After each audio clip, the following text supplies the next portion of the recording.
चलिए बेटो अगले क्वेश्चन की तरफ चलते हैं। तो देखिए अपना अगला काम है ज्योमेट्रिक लिमिट है। लिमिट में अपन ने काफी सारी चीजें पढ़ ली हैं, अलग अलग वेरिएशंस के क्वेश्चंस कर लिए हैं, अलग अलग मेथोडोलॉजी पढ़ ली है, थ्योरम्स काफी सारी पढ़ी हैं अपन ने इसके अंदर। तो अब एक लास्ट इसका पार्ट होता है इंपॉर्टेंट, वो है ज्योमेट्रिकल लिमिट, उस पर अपन फोकस करेंगे।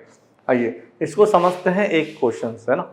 आइए देखिए क्वेश्चन है हमारे पास कि एक सर्कुलर आर्क है ऑफ रेडियस 1 यूनिट है ना। 1 यूनिट का एक सर्कुलर आर्क है। देखो ये सर्कुलर आर्क दिख रहा है आपको PQ, ठीक है ना। ये सर्कुलर आर्क है और ये जो रेडियस बना रहा है ये 1 यूनिट का है ना। ये एक्चुअली एक छोटा सा अगर अपन सर्कल समझाते हैं ना, ये सर्कल है और ये सर्कल पर इस सर्कुलर आर्क पर एक ऐसा मामला बन रहा है। आप इसको थोड़ा सा अगर ढंग से देखना चाहते हैं ऐसा सिंपल वेरिएशन में, तो ये ऐसा, ये x यहाँ है और ये लाइंस ऐसे बना रखी, ठीक है ना। तो ये अगर ऐसा बना है, इसका एक सिंपल पीस ऑफ सर्कल, हमने सिर्फ एक आर्क की तरफ फोकस किया है, पूरे सर्कल पे नहीं, सिर्फ आर्क पे फोकस किया, ठीक है। तो ये आर्क है PQ और इस PQ आर्क पर हम देखें कि एक P और Q पॉइंटों पे हमने टेंजेंट भेजी। देखो यहाँ पे टेंजेंट भेजी ना, ये वाली टेंजेंट्स, तो ये वाली टेंजेंट हमने भेजी और ये टेंजेंट्स जो है वो कहाँ मिल रही है, एक R पॉइंट पे मिल रही है ना। R क्या है, इन दोनों पॉइंट P और Q पे जो टेंजेंट आपने खींची है उन टेंजेंट्स का पॉइंट ऑफ इंटरसेक्शन है, ठीक है। टेंजेंट्स का पॉइंट ऑफ इंटरसेक्शन है, तो उन P और Q पे टेंजेंट खींचेंगे तो ये अपने R पे पॉइंट आ जाएगा। Let T of X be the area of triangle. ये देखो T of X be the area of triangle PQR, दिख रहा है वो ट्राइंगल PQR, ये PQR ट्राइंगल दिख रहा है। तो PQR ट्राइंगल का एरिया है और S ऑफ X ये शेडेड रीजन है। देखो ये वाला शेडेड रीजन है। तो हमें एक तो T ऑफ X निकालना है, S ऑफ X निकालना और limit extending to 0 T of X और S ऑफ X निकालना है।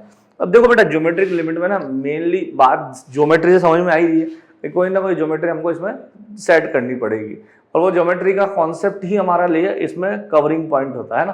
तो आपको थोड़ा सा ज्योमेट्रिकल कॉन्सेप्ट में हैवी होना चाहिए, आप थोड़ा ज्योमेट्रिकल कॉन्सेप्ट आपका क्लियर होना चाहिए, ठीक है। तो उस चीज को अगर हम कवर करें तो चलिए आइए समझते हैं इसके आगे। तो इसको कैसे डील करेंगे, तो पहले अपन ट्राइंगल PQR देख लेते हैं ना। तो देखो ट्राइंगल PQR को अगर तुमने देखा तो बेटा देखो अब ट्राइंगल PQR में आप ध्यान से देखो, ये PQR में ये बात मानते हो कि ये जो साइड आएगी ना, इसको अपन देखते हैं,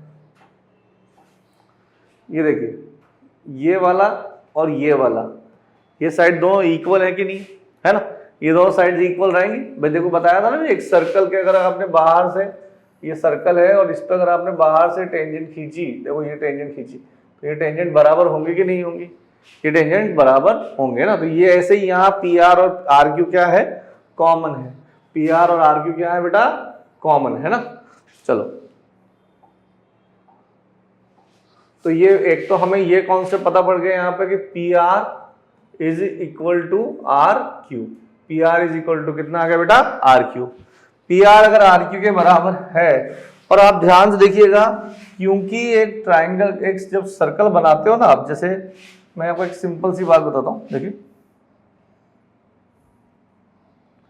जैसे देखो ये अगर एक सर्कल बनाया तुमने, है ना, और यहाँ आपने अगर एक टेंजेंट बनाई, ये वाली और एक टेंजेंट ये वाली, ठीक है ना, और यहाँ इसको मिलाओगे सेंटर से, तो ये जो OAB और ये D, ये OABD जो बना है ना, एक साइक्लिक क्वाड्रिलेटरल बनता है, साइक्लिक क्वाड्रिलेटरल। माने कि अगर यहाँ x है ना, तो यहाँ कितना आएगा, पाई माइनस x, समझे कि नहीं। तो ये क्या बन जाएगा, पाई माइनस x एंगल, ये x एंगल, ठीक है। तो ये और ये कितना आता है बेटा, 90 डिग्री, ये भी कितना आएगा, 90 डिग्री। तो आओ देखो वापस पुराने वाले पे चलते हैं, है ना। तो देखो यहाँ पे जो ये एंगल बनेगा दैट इज 90 डिग्री, ये एंगल जो बनेगा दैट इज अपना 90 डिग्री, समझे कि नहीं, है ना। तो यहाँ 90 डिग्री बना, तो अब ट्राइंगल तुम्हें पकड़ना है कौन सा, आप एक कंस्ट्रक्शन वाली लाइन बनाए यहाँ पे, ये कंस्ट्रक्शन वाली लाइन बना लीजिए, ठीक है ना। तो ये अपने पास कितना आ जाएगा, x/2, और ये कितना बन जाएगा, x/2, समझे कि नहीं। ये x/2 आपके दो एंगल बने हैं ना। तो ट्राइंगल पे फोकस करो, कौन सा, OPR, ट्राइंगल OPR, ये ट्राइंगल OPR दिख रहा है आपको, ट्राइंगल OPR, है ना। अब इसमें निकालो दोस्तों, क्योंकि हमें चाहिए PR साइड, है ना, और हमें OP गिवन है रेडियस 1 पे। तो हम क्या करते हैं, tan x बाई 2 निकालते हैं इसमें, tan x by 2। tan x by 2 देखोगे तो tan x बाई 2 के सामने वाले कौन है, PR है, PR, और ये नीचे क्या आएगा, ये OP रेडियस जो कि कितनी आ रही है 1, तो PR is equal to tan x by 2, और जो कि इक्वल होगा RQ के, जैसे कि हमने पहले देखा PR और RQ बराबर, ठीक है ना। तो PR और RQ में मिल गया। अब हम ट्राइंगल PQR की तरफ फोकस करेंगे, ट्राइंगल PQR। तो बेटा आप लोगों को ट्राइंगल का एक फॉर्मूला याद हो, हाफ AB साइन C, जिसमें A और B कौन सी साइड्स होती थी, जैसे ये दो साइड है ना, ऐसे AB साइड होगी, जैसे मैं इस ट्राइंगल को अलग से एक बना दूं, जैसे एक ट्राइंगल मैंने लिया, इसमें ये A है, ये B है, और अगर ये एंगल C है तो इसका एरिया कितना आएगा, डेल्टा, हाफ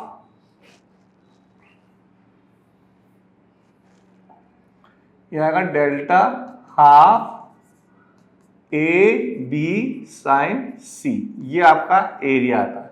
तो सिमिलरली अगर मुझे ट्राइंगल PQR में निकालना है तो half PRQ sine pi minus x, PRQ equal to sine pi minus x, समझे कि नहीं, है ना। तो ये वाला एंगल तो थोड़ा सा इसको सिंप्लीफाई कर लिया जाए तो 1/2, PR माने कितना आ गया बेटा, PR माने आ गया आपका ये जो tan x बाई 2 लिखा ना आपने यहाँ पे, तो ये कितना आएगा tan स्क्वायर x बाई 2, और साइन पाई माइनस एक्स कितना आएगा बच्चों, sine x, sign pi minus theta कितना आया था, साइन थीटा। तो ये आपका T ऑफ x, जो एरिया चाहिए था ना ट्राइंगल का P ऑफ x का, वो T ऑफ x आपको मिल गया, है ना, ये T ऑफ x हमें मिल जाता है। अब बात करेंगे हम, देखो इसके इसके बारे में बात करेंगे हम बात करेंगे अब नेक्स्ट S ऑफ x, वो S ऑफ x जो एरिया आ रहा था। तो पहले एक बार देखो S ऑफ x के बारे में बात कराऊं, तो ये शेडेड रीजन चाहिए मुझे, है ना। ये शेडेड रीजन को अगर आप ध्यान से देखोगे तो मैंने क्या करा, शेडेड रीजन में सबसे खास बात जो शेडेड रीजन में थी वो ये थी कि ये एक आर्क से, ये एक तरह सेक्टर बन गया कि OPQ देखोगे तो एक सेक्टर बन गया ना। अब सेक्टर का एरिया कैसे निकालते थे, अगर हमने सेक्टर का एरिया निकाल दिया और जस्ट अंदर वाले ट्राइंगल का एरिया से माइनस कर दिया तो शेडेड रीजन का मिल जाएगा, नहीं मिल जाएगा, है ना। तो सेक्टर का एरिया निकालना आपको पहले आना चाहिए। तो देखिए किसी भी ट्राइंगल में सेक्टर का एरिया कैसे निकालते हैं, जैसे मान लो सिंपल मैं अगर एक सर्कल की भी बात करूं और मुझे अगर ये सेक्शन चाहिए जिसका x एंगल है ना, तो x एंगल है तो मुझे सेक्शन के एरिया के सेक्टर का एरिया कैसे निकालूंगा, देखिए अगर 2 पाई अगर सेंटर पे एंगल होता है तो अपने पास एरिया कितना आता है सर्कल का, पाई r स्क्वायर। तो एक रेडियन अगर एंगल होगा तो r स्क्वायर बाई 2, और अगर x रेडियन अगर एंगल होगा तो x r स्क्वायर बाय 2, ये आपका सेक्टर का एरिया निकालने का फॉर्मेशन होता है, ठीक है। तो हमारे पास जो ट्राइंगल में हम देख रहे थे, तो आप देखिए वापस OPQ अपने सेक्टर का एरिया निकालना है।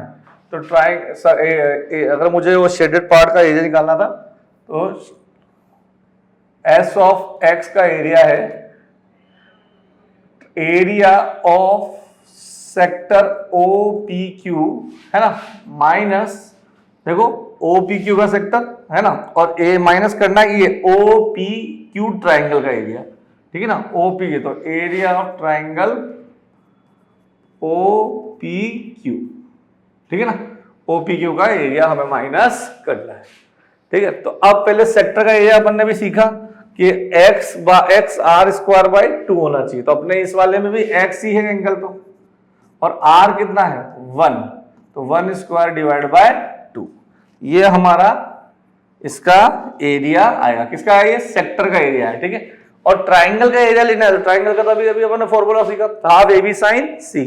तो इस वाले में अगर तुमने देखा हो तो ये ट्राइंगल का एरिया में ये साइड है 1 है, ये साइड 1 और बीच का एंगल कितना है x है। तो अभी जो फॉर्मूला सीखा उससे अपन एरिया लिख सकते हैं हाफ 1 इंटू साइन x, ये आएगा एरिया ना। तो that is x minus sine x divide by 2, ये आपका s ऑफ x का वैल्यू मिलता है। तो देखो दोस्तों, हमने t ऑफ x भी निकाला और हमने s ऑफ x भी निकाला, ठीक है, s ऑफ x भी निकाला और t ऑफ x, दोनों के लॉजिक बड़े क्लियर है ना, और पूरा ज्योमेट्री है उसके अंदर, उसमें केवल ज्योमेट्री है, उसमें लिमिट का भी तो कॉन्सेप्ट ही यूज नहीं हुआ, ठीक है। अब लिमिट का कॉन्सेप्ट हमें यूज करना है, देखो इसमें कैसे करेंगे लिमिट का कॉन्सेप्ट यूज। तो इन्होंने क्वेश्चन में लिमिट का बारे में बोला कि लिमिट x टेंडिंग टू कितना होना चाहिए, 0, और t ऑफ x अपॉन क्या आना चाहिए, s ऑफ x, ये आना चाहिए, सही है। तो लिमिट अगर x टेंडिंग टू अगर मेरा 0 आ रहा है और t ऑफ x आप देखोगे, t ऑफ x अपन ने क्या निकाला, 1/2 tan square x by 2 into sine x, ठीक है।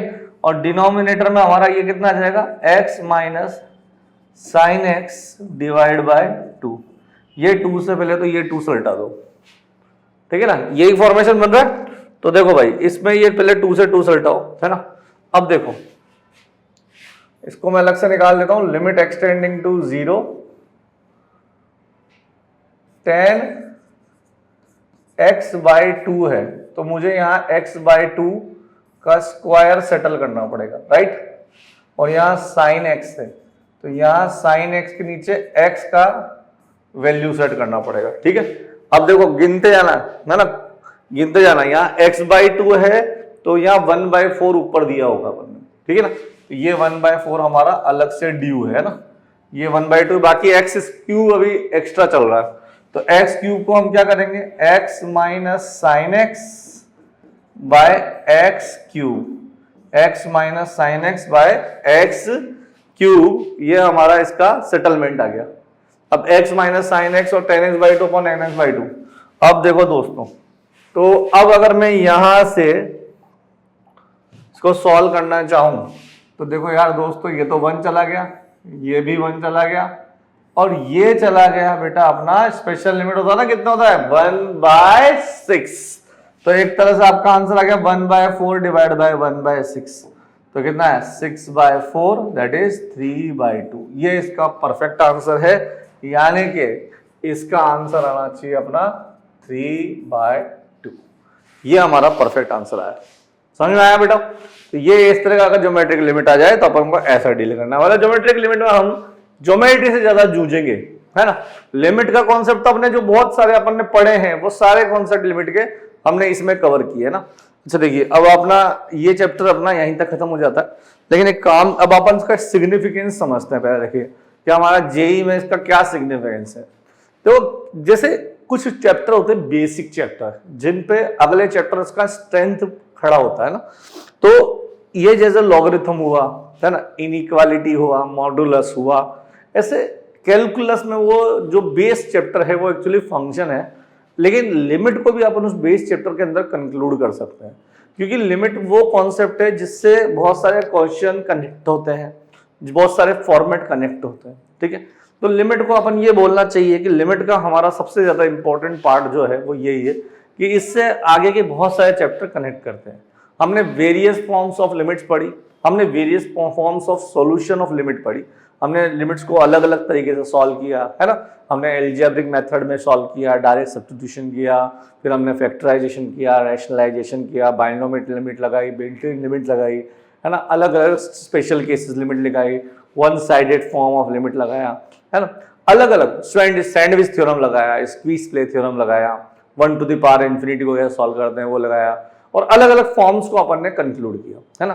तो ये जो पार्ट है ये बेटा हमारे लेक्चर से जो आपको कवर मिलेगा वो काफी सारा कवर हो जाएगा ना।